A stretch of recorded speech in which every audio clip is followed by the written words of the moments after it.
first one to do that because I didn't know what this test would be. Yeah. But then I'm All right. trying to figure out. How's everyone doing today? Good to hear. Any questions or anyone need anything before we get started? Yes. Who keeps breaking all these chairs? Because I've fallen like almost 3 times already. First thing I think to blame is entropy. The fact that a bunch of students come out of here each and every single day, so each one is constantly being moved around, knocked into other chairs, and sat on. And these are the same chairs that have been in this room since I was a student here over 10 years ago. Did you graduate? 2014, and I took my first physics course here in spring of 2011.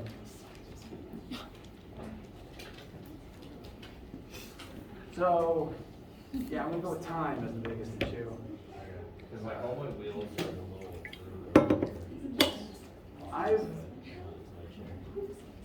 I've made a report about that a while ago, and maintenance keeps ignoring my requests because I send them a lot of them. Yeah, they're good at that. She said, I can't read it, forgive me. I actually, so, you know that building that they opened up downtown? I don't know what exactly it is, but they renovated something and now they're selling food out of it, I think. Sorry? Yeah, it's like some It's like. like red tune muskrat or something. Whatever they're calling it. It used to be the old bookstore. When the new president took over, he gave people tours of the building to like get ideas for like, what can we use this for? We have these ideas about what to do it for. We want your input, faculty. And they had these exact chairs stored in there. So they're hoarding the things and they're not replacing them for some reason. I don't know where they put all those chairs after they renovated it, but I know they exist and they're supposed to be in here and they're not.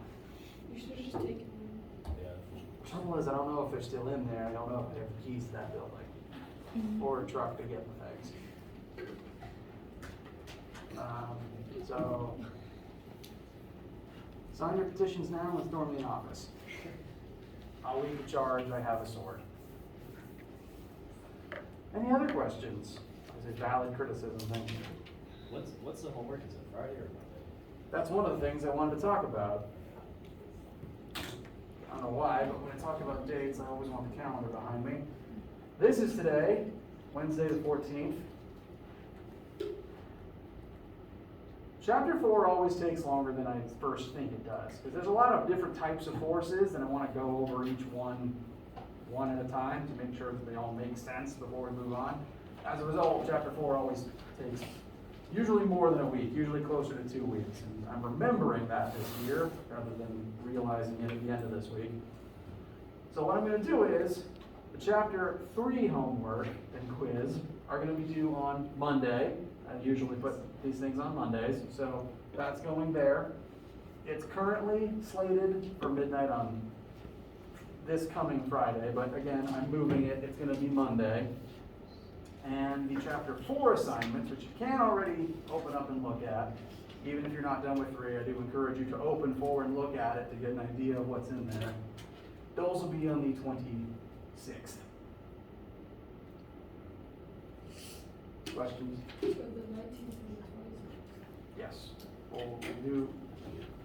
This does kind of get into the habit of one a week up until we take our first test, which we'll pause during that week because you have a test to study for.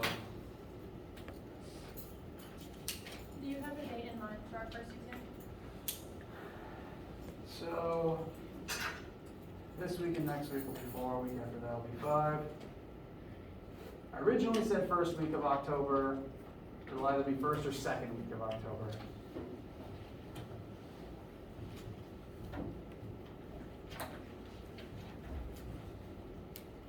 I'm glad you asked because that was something I wanted to mention. Anything else from anyone? All right, do cut me off with any questions at any time, even silly ones. Today, we're going to continue in Chapter 4. Last time we began our look at Newton's laws of motion. We went over each one at least very briefly. And in addition to looking at various types of forces over the next couple of weeks, we're also going to spend some time kind of further clarifying the uses of each of these laws, how we'll be using them, please. Now since law number 2 is literally a formula, and since physics likes to use formulas, we're going to be referring to law 2 pretty frequently. We'll be using it today in our analysis of a couple different force situations and a few different types of forces.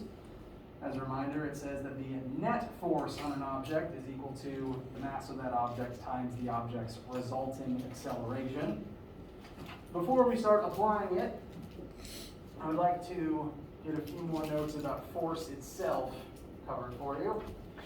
First, the definition of force. It's surprisingly straightforward. A force is a push or a pull on an object with mass. If you push something in a direction, you're using force and trying to accelerate it.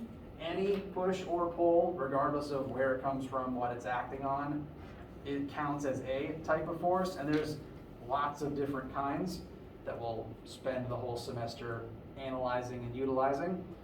But no matter what type of force it is, they can all be added together to calculate the net force acting on an object. All forces can add together regardless of their source. All forces are vectors. You have to push something in a direction. Net force subsequently also has a direction. The net direction of net force tells you the ultimate direction of the acceleration that the net force causes. In formulas, force will be abbreviated to capital letter F as its variable. There's nothing else besides various forces that uses capital F. But because there's different types of forces, you'll commonly see that F with different subscript letters. Subscript F for force of friction, F subscript N for normal force. There's also sigma F for net force. There'll be lots of variations, but as long as it's force, it'll always be some form of capital F. And for this class, the unit we're going to measure for newtons is, I said it backwards, the unit we'll be using for force is newtons.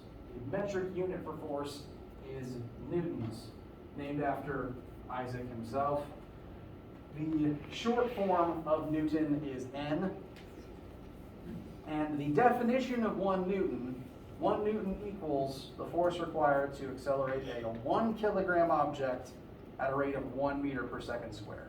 Which means that 1 Newton is actually not a very small amount of force. Like most filled water bottles are around 1 kilogram if they're made out of metal. And actually probably most of them are lighter than that even. So you'd notice 1 Newton of force. The imperial unit for force is pounds. So in the US, we tend to weigh like the weight of things in pounds or the punching force of things in pounds.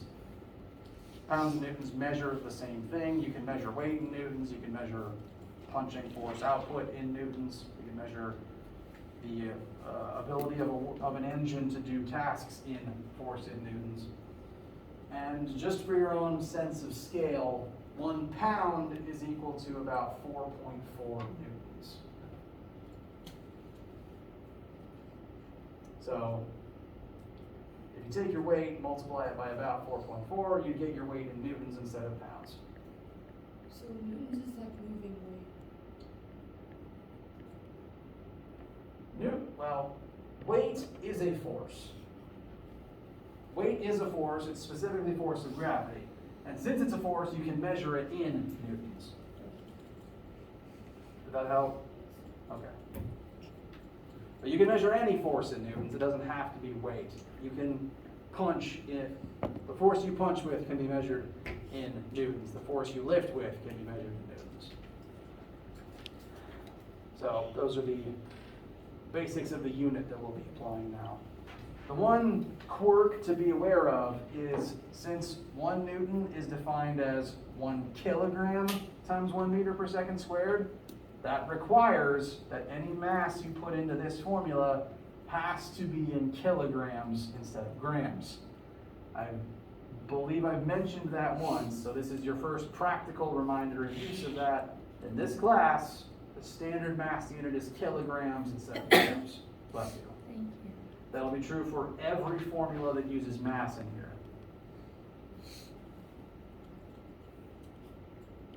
Questions before we start applying some of this information? All right. We'll start with a brief 2D force example. Here we have a 500-gram object that is the target of a 4-direction tug-of-war match.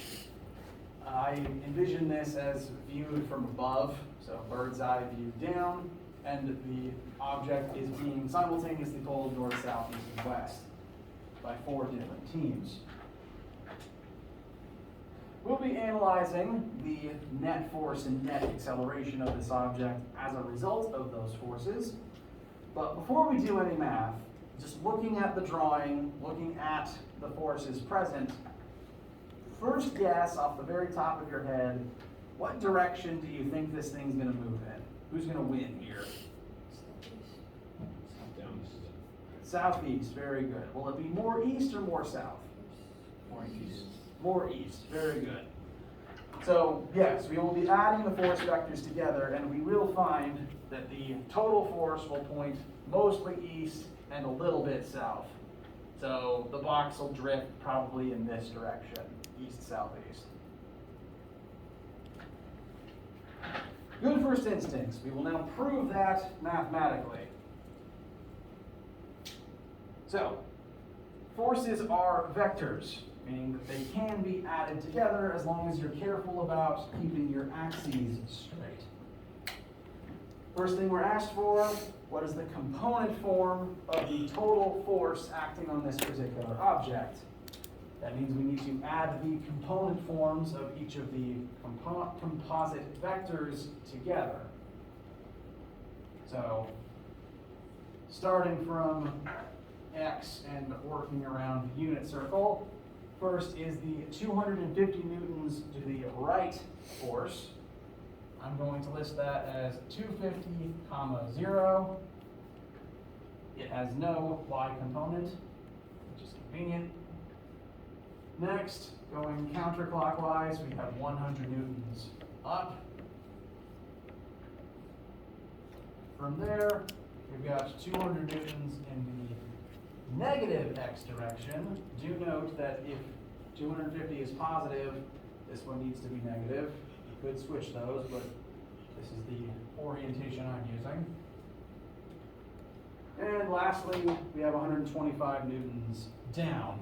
Again, opposite sign as the 100 newtons up.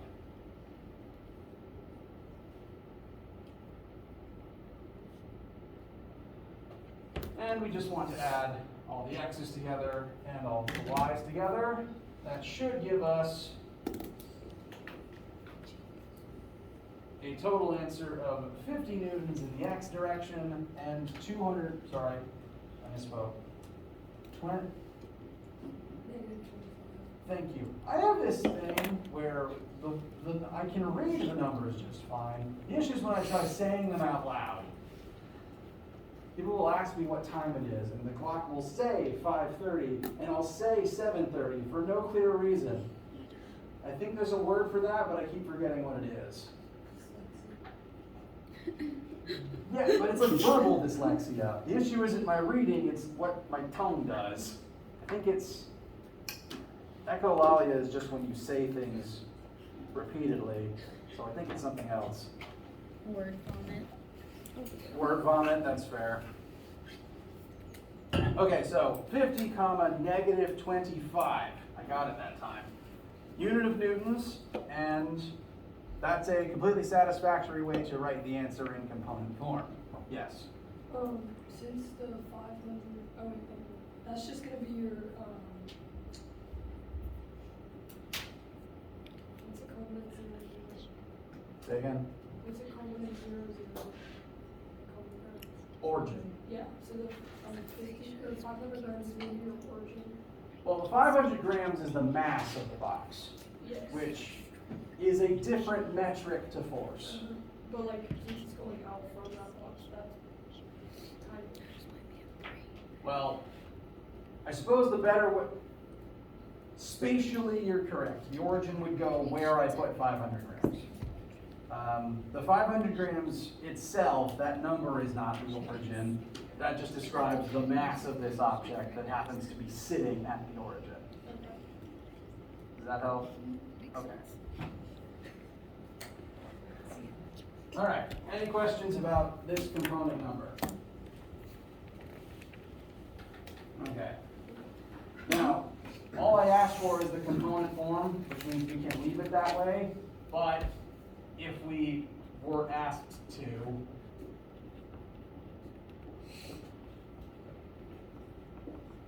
we could do our triangle math to find magnitude and direction, and that would tell us sum total force pointing mostly east and a little bit south. We could do that. We've practiced that a bit. We'll save doing that for forces for a little bit later. But same basic trig. The trig itself doesn't change. But now that we have this, which I'm going to label as the net force, sigma F, we can use it to calculate our net acceleration. Net acceleration specifically creates net force. So we wouldn't use any of the individual arrows for finding acceleration. We would want the net force instead. Mosquito, I killed it. Now I need to wash my hands.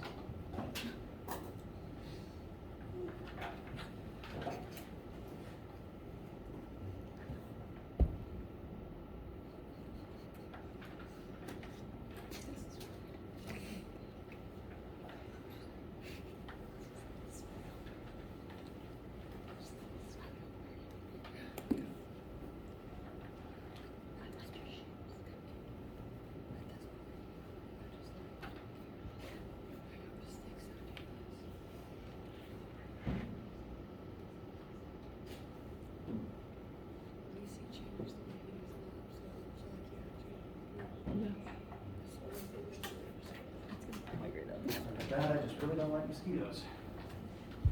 So, now I can find net acceleration. Newton's second law tells us net force equals mass times net acceleration. And since our answer is in its component form, we would need to take caution and make sure that we are using each component within its correct axis.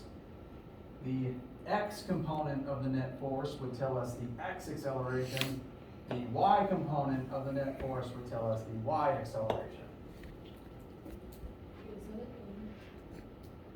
That is an M. That is an M. And my handwriting is horrible. Bless you.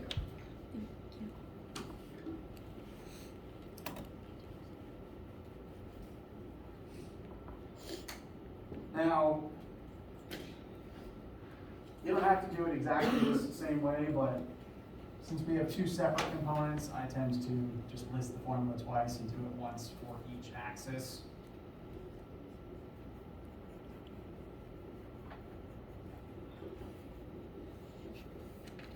Note again, all of our formulas with mass want kilograms instead of grams. So 500 will become 0.5.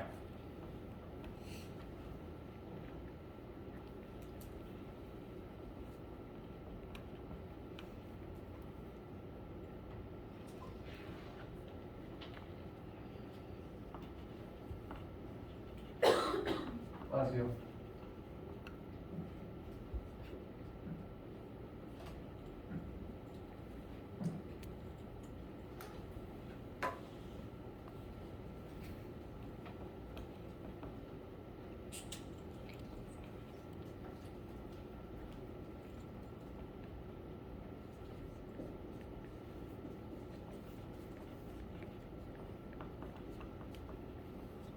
And that should give us something to the effect of 100 meters per second squared in the x and 50 meters per second squared in the negative y. Anyone disagree? Where did we get that 0.5 from? The 0.5 is 500 grams converted to kilograms. So grams to kilograms, you divide by 1,000. Is that because that equation always requires mass to be in kilograms? Or like Yes. the standard? And not just that equation, all of them. A lot of questions will give you mass in grams if the objects involved are very small, but you will need to use kilograms, no matter the formula, every time in this class. My apologies to all of the chemists in the room. Is the standard unit for force newtons? It is.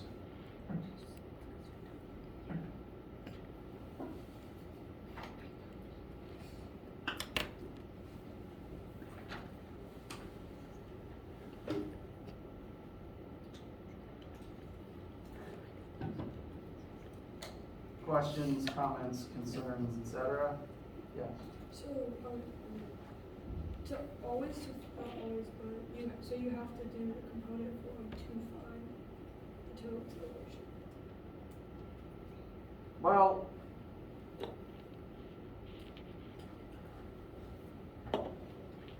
hang on, I'm just phrasing my answer. Force and acceleration, the net force and the acceleration will always share the same direction. So our force triangle would be x leg of 50, y leg of to a negative 25, and we could find some hypotenuse there. We would also find some angle here, and for our acceleration triangle, that would be 100 in the x, negative 50 in the y, some different hypotenuse, but it'd be the same angle. Because net force causes the net acceleration, the acceleration inherits the direction of the net force. So if hypothetically we did bother to find magnitude and direction form of this answer, like, what would that hypotenuse be? Couldn't you just do like match up what we got from the component form and what we got from net force to find, like, and then make a ratio? Well, yes, and actually this formula is the ratio. Whatever this hypotenuse is, it is still net force. And so if you put that net force here, the net acceleration you'd get out would be this hypotenuse. It's the same relationship between both the component forms of the answers and the vector forms of the answers. So this, I'll just label them more closely.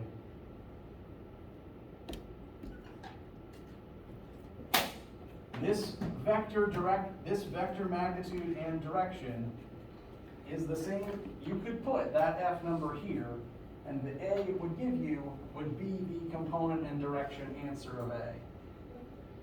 And they'd be in the same direction. Very specific about that. Yes? When answering in terms of A, what units would you use? Meters per second squared. Acceleration is always meters per second squared.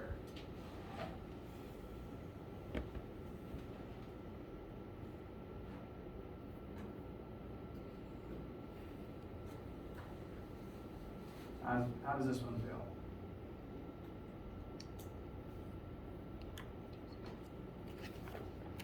Okay. Now I want to begin looking at some of the specific types of forces we'll be dealing with, getting some of the vocab and mental calibrations in place for them. First force we'll talk about is one that we've already discussed at least a little bit, and one you've dealt with your whole lives, force of gravity. Weight is a synonym to force of gravity. If I say force of gravity, that means weight. If I say weight, that means force of gravity. They are literally synonymous.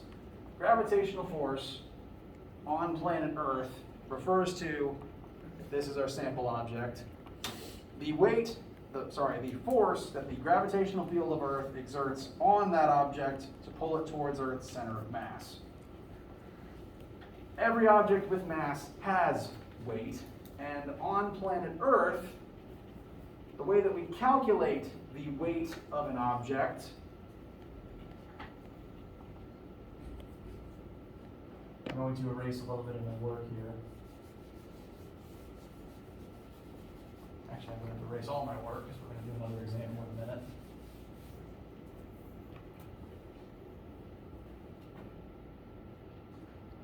I leave my markers in every single corner of the room.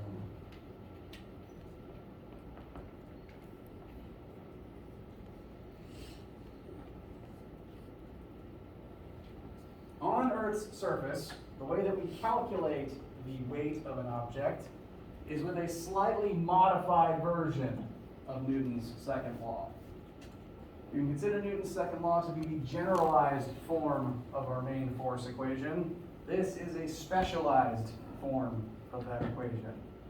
F subscript g means force specifically of gravity.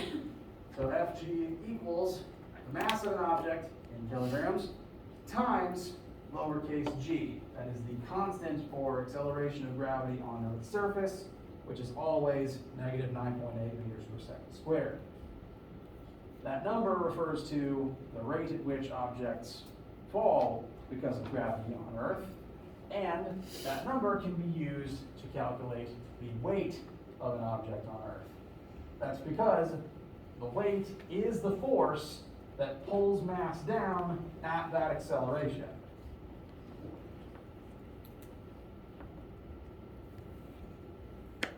So, extra formula, write this down. If I ever ask you for the weight of an object, if I ever ask you for the force of gravity acting on an object, this is what you use. A brief disclaimer / tirade. Weight and force of gravity are the same thing. Neither of them are the same thing as mass. I'm going to ramble a little bit now because this is a point that my students frequently make mistakes about at the start of every class, and so I'm trying to put as much of a point on this as I can here at the beginning. Mass and weight are not the same thing. I don't care if Britain uses kilos as a unit of weight, they're wrong. Mass is the amount of matter inside of an object, protons, neutrons, etc. That is a constant no matter where that object goes. Weight is specifically the force that Earth's gravitational field exerts on that mass. Mass is measured in kilograms and it is constant. Weight is measured in newtons, and that changes based on where you are in the universe. I can take a 1 kilogram block of iron to the moon, and its mass will not change, but its weight will.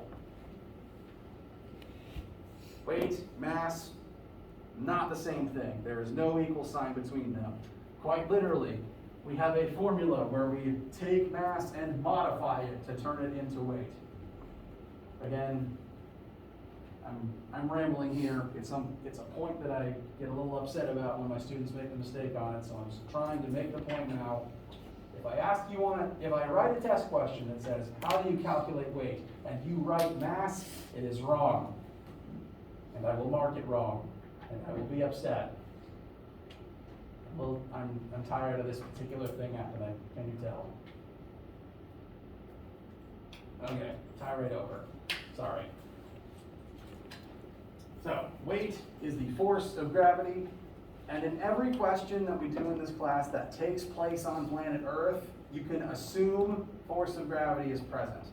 A question might not outright say, there is a force of gravity of blank on this object, but if there's an object and you're on Earth, this is true. That is an assumption you can always make. The only time this won't be an assumption you can make is if the question outright tells you it takes place on another planet or it takes place floating in the vacuum of space. Cool?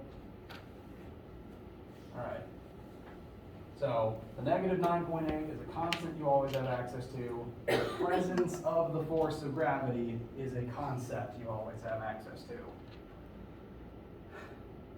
Now, I'm going to refer to, you know what, I'll use my water bottle. It's easier to see from the back. My water bottle has weight because it has mass and it is on a planet. So there is at this very moment a force of gravity pulling down on this object. Why isn't it falling? This is not a trick question.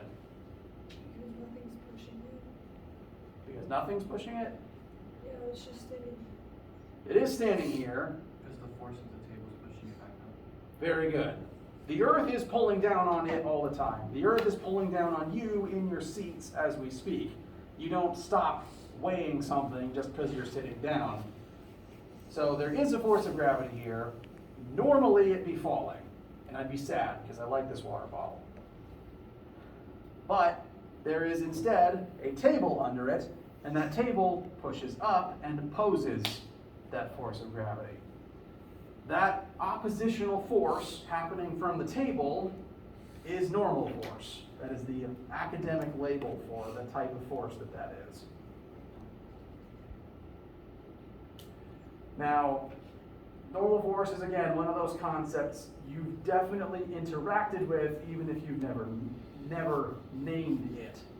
And I actually want to talk about that name for a minute because the name explains what it is, but it's only obvious if you're a mathematician. When I say the word normal force, what's the first definition of normal that pops into your head? Exactly.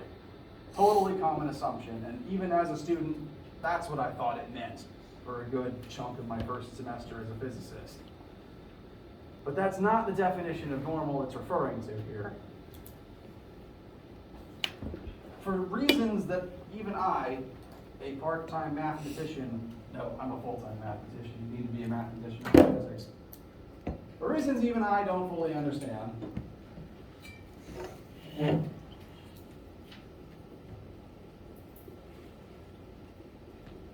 to mathematicians, the word normal is a synonym to the word perpendicular.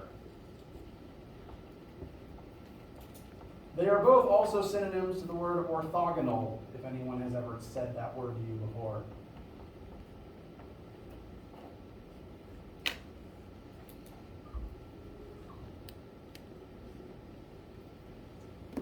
Examining my water bottle again, the force of gravity pulling on it goes straight down towards Earth's core.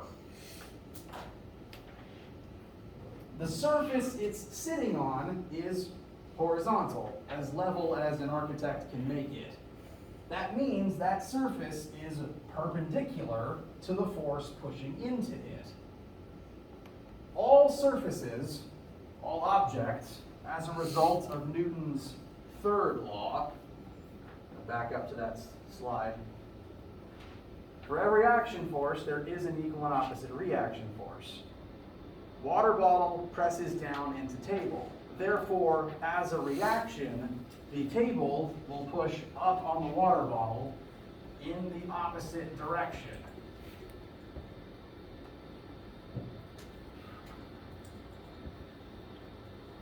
That reaction force is called normal force because it is normal, meaning perpendicular, to the surface that created it. All surfaces can only create normal forces out of themselves perpendicular to their own surface, and only as a response to forces that point perpendicularly into their surfaces. In your chairs right now, all of you, you are pushing vertically down into your chair. Therefore, as a counter, the chair pushes vertically upwards on you, perpendicular to the mostly horizontal surface of the chair. This is even true if you rotate the picture.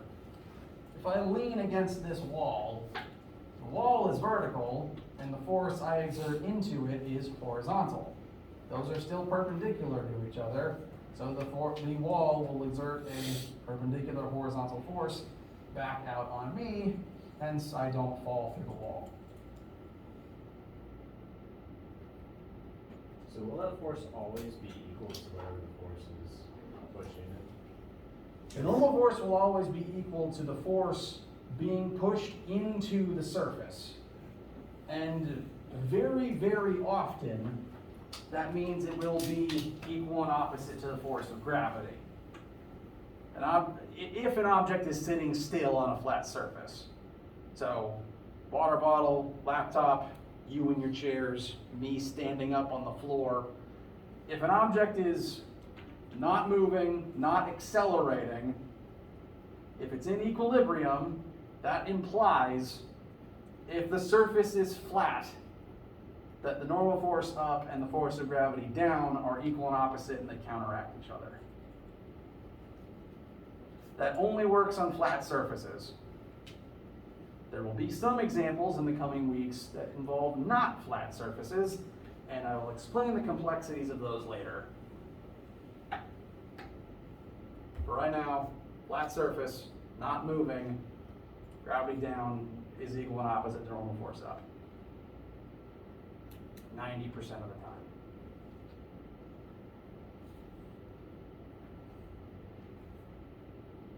Any questions presently about what normal force is? Would it still apply if the object's in motion? So if you drop your water bottle on the table, well, I mean, it'll bounce back a little bit. Yeah, it applies the second they make contact. So if you drop something onto the table, then once it's touching the table, it is pushing into the table and the table pushes back up. Equally, right? Yes. Exactly. Whatever force the object pushes into the table will push back. And this is the force that contributes to something bouncing off of the surface, or it's the force that breaks it and makes it go splat.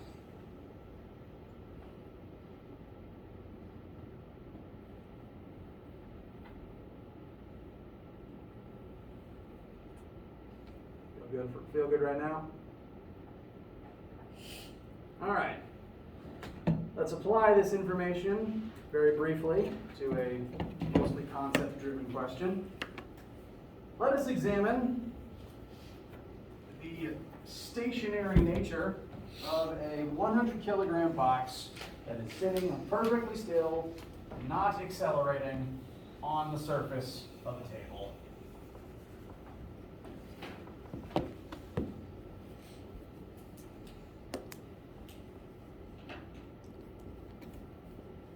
Mass is already listed in kilograms, which is nice. That does mean this box weighs as much as most people. So, box is motionless. As a freebie, that means we're allowed to say its current velocity is 0, and it is motionless, and that isn't changing. That means its current acceleration is also 0. That is a free assumption you can make from the word motionless.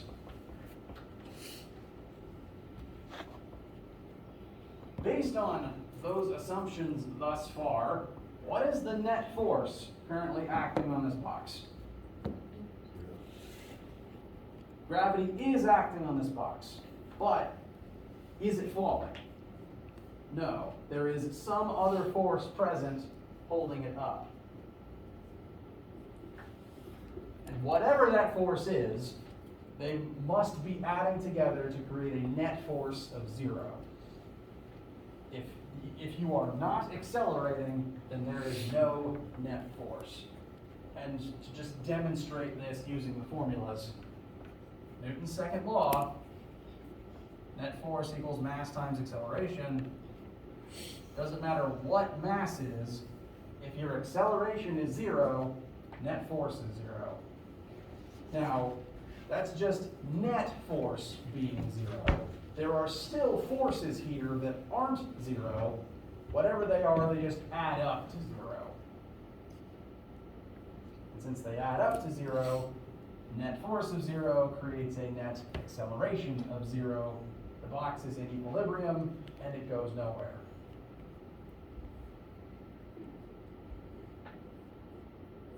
So I'll further write net force is 0 newtons.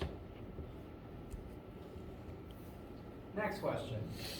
What is the magnitude and direction of the force of gravity currently acting on this box?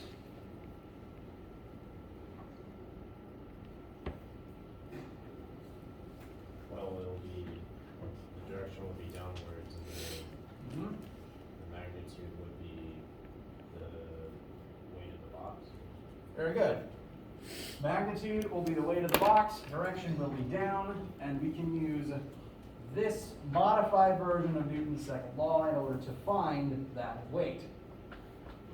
Force of gravity from Earth on any object is equal to its mass in kilograms times 9.8.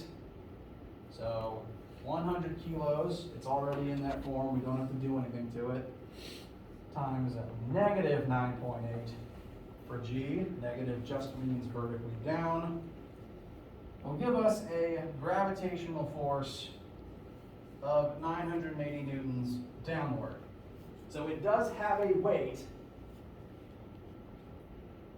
The normal force from the table is just counteracting it, and that's why the net force is 0.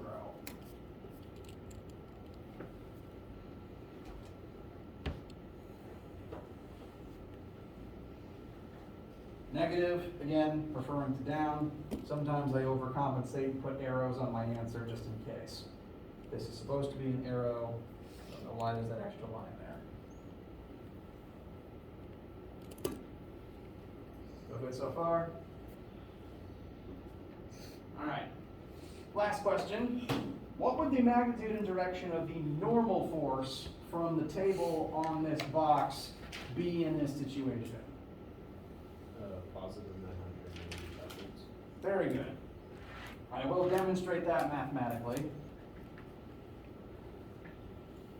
In questions like this, pictures are always very handy, and it's very important to be able to analyze what forces must be present on any given object. Questions will often tell you what forces are there, but sometimes there will be a few that context clues will clue you in on. For example, if this box is sitting on a table on planet Earth, there must be a force of gravity down, and since it's sitting on a table must exert some normal force upwards. So that tells us these are the only two forces present here. And we know, because net force equals 0, that they must add up to 0. Since they must add up to 0, again, the only real formula for net force is add all the forces together. There's not any more official formula than that. Net force equals 0, but net force is the sum of all the forces.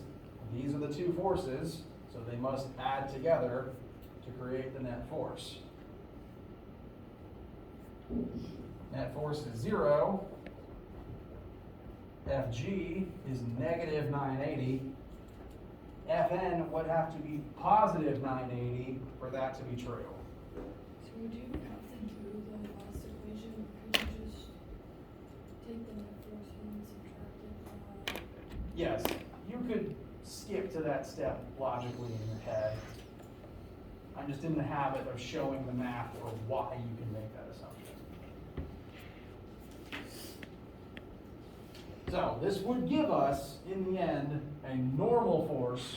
Again, the N stands for normal and the sigma stands for net.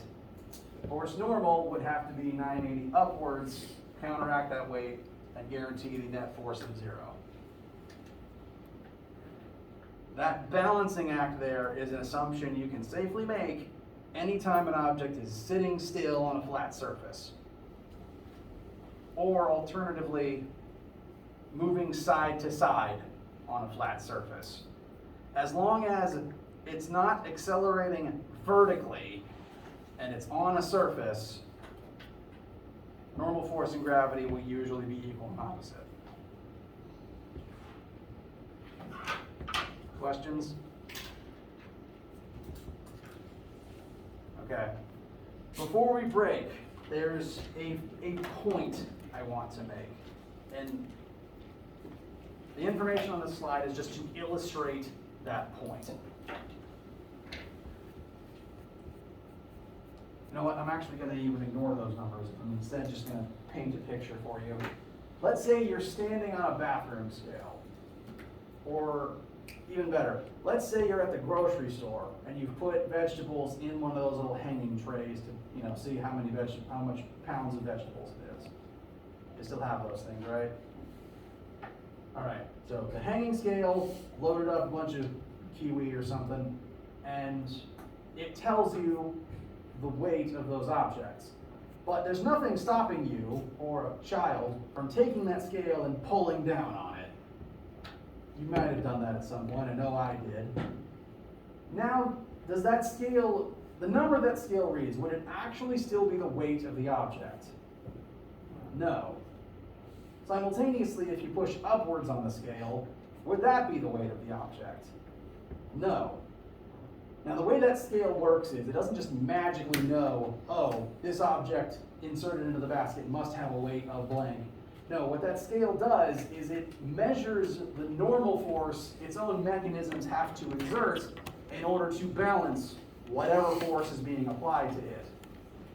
It doesn't care if that force comes from weight or not, because you can use your arms separately from your weight to adjust it manually up and down. This means that normal force is not always equal and opposite to the force of gravity. Gravity doesn't cause normal force, technically speaking. Normal force is a product of a force going into a surface and the surface fighting back. If I lean on this wall, it creates a normal force that has nothing to do with gravity. Since gravity's down and the forces involved in the wall are side to side. Gravity does not cause normal force. Normal force is caused by force into surface, and gravity can contribute to that, but it's not the sole cause. Normal force is a third law pair, and third law pairs always follow the same logic. If object A acts on object B acts backwards on object A. If we analyze the weight of my water bottle and say that gravity acts on water bottle, therefore table acts on water bottle, that doesn't follow the same formula. That would be A acts on B, C acts on B. That's two different forces acting on the water bottle. That's a total of three things. Earth's gravity on my water bottle and the table on my water bottle. That's not ABBA, that's ABCB. Which means gravity doesn't cause normal force. Normal force is just caused by what the water bottle does to the table, and that can be influenced by me pushing down on the bottle or me slightly lifting it upwards. If I do this, I reduce the normal force even though I don't fully pick it up. Simultaneously, this increases normal force even though the weight didn't change. So the logic there is box push on table, or bottle push on table, table push on box. That's ABBA. This means the third law pair of gravity is more gravity. Earth pulls on bottle, therefore bottle pulls on earth. Everything with mass, humans included, create their own gravitational fields. So if I weigh 1,000 newtons on Earth, my own field of gravity is exerting 1,000 newtons back on the planet. Earth's just so big, it will never accelerate from that force. Whereas humans, being much tinier than a planet, those are the things that visibly accelerate in that interaction. So, gravity, normal force, not third law pairs. They will often be equal and opposite, but they are not third law pairs. They can be unequal. And sometimes they can be unopposite. I want to make that point now because it can cause some confusion later. Let me know what questions you have as you work on homework. Again, the chapter 3 stuff is due Monday, not Friday. And I will see you either today for lab or lecture for Friday. Have a wonderful day.